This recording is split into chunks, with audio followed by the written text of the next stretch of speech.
कोई व्यक्ति पुरस्कार के लिए कितना पागल हो सकता है, अगर इसका आपको कोई बोले उदाहरण बता दो तो आप सीधे तौर पे डोनाल्ड ट्रंप का नाम ले सकते हैं। मैं बिल्कुल ठीक कह रहा हूं। पिछले साल से ही जब से डोनाल्ड ट्रंप सत्ता में आए हैं तब से इनका सिर्फ एक ही मोटिव रहा है कि किसी ना किसी तरीके से पूरी दुनिया को ये बात रियलाइज करा दी जाए कि इनकी वजह से बहुत सारे युद्ध बंद हुए हैं और जिस वजह से जो कमेटी होती है नोबेल प्राइज देने की उस पे दबाव बनाया जा सके और ट्रंप साहब का नाम डाला जा सके शांति के क्षेत्र में नोबेल देने के लिए।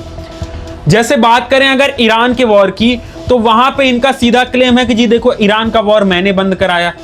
ऐसे दुनिया के बहुत सारे वॉर हैं। यूक्रेन और रसिया के बीच भी एक मुद्दे पे जो समझौता हुआ उसमें भी इनका क्लेम है कि देखो इसमें सीधी सहभागिता मेरी थी।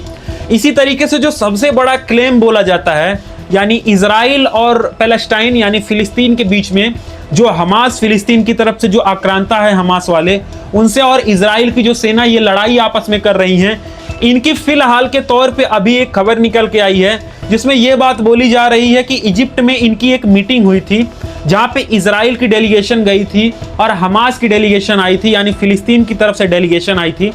इन दोनों के बीच में यह सहमति बनी है कि जो वॉर था वो अभी कुछ टाइम के लिए बंद किया जा रहा है यानी फर्स्ट फेज ऑफ वॉर जो है उसको स्टार्ट कर दिया गया है, उसको अप्लाई कर दिया गया है और इसके तहत जो 48 बंधक फिलिस्तीन में इजराइल वाले बंद थे उनको अब रिहा किया जाएगा और 1700 के आसपास जो फिलिस्तीन के बंधक इजराइल के पास हैं ये फिलिस्तीन को वापस कर दिया जाएगा। साथ में समझौते में ये भी एक बात सामने आई है कि इजराइल की सेना जो कई सारे जगह पे फिलिस्तीन में कब्जा किए हुए थी यानी फिलिस्तीन की जमीन को कब्जा किए हुए थी, अब इनकी सेना को वापस हटना होगा और फिलिस्तीन को प्रॉपर तरीके से अब सुरक्षित रखा जाएगा। ट्रंप साहब का यही तो बोलना था। इसमें देखो एक कैच है, एक्चुअली में ट्रंप साहब यही चाहते थे कि जब ये वॉर बंद हो तो उसमें जो हाईलाइट किया जाए वो ट्रंप साहब को हाईलाइट किया जाए। अभी आपने सुना होगा कि रिसेंट के टाइम में कतर पे इजराइल ने अटैक किया था, वो ट्रंप साहब के कहने पे ही किया गया था।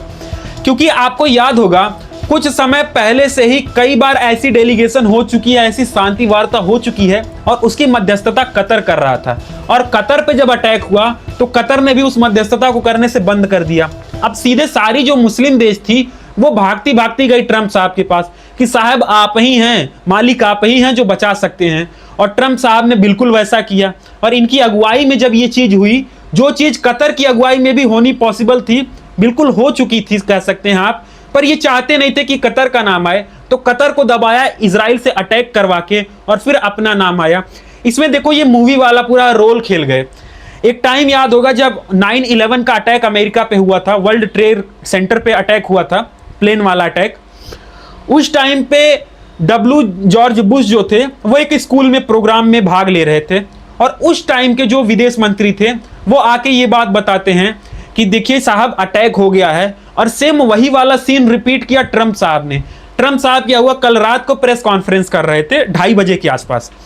और इसी टाइम पे मार्को रूबियो आते हैं और इनके कान में मेन लाइव प्रेस कॉन्फ्रेंस के बीच में बताते हैं और इनको एक चिट्ठी पकड़ाते हैं। 2:30 बजे की प्रेस कॉन्फ्रेंस खत्म होती है और 4 बजे ट्रंप साहब का बड़ा सा ट्वीट आता है जिसमें यही सारी बातें मेंशन होती हैं जो मैंने आपको बताया। कुल मिला के ट्रंप साहब जो क्रेडिट लेना चाहते थे वो क्रेडिट इनको मिल गया। आपको बताते चले कि ये जो भी चीजें आप सुन रहे हो इसकी शुरुआत 2 साल पहले ही हो चुकी थी। हमास के बहुत सारे आतंकवादी 7 अक्टूबर 2023 के दिन साउथ इजराइल में घुसते हैं और वहां पे अंधाधुंध फायरिंग करना शुरू करते हैं। करीब 1100 से ज्यादा 1195 लोगों की जान चली जाती है ऑन द स्पॉट।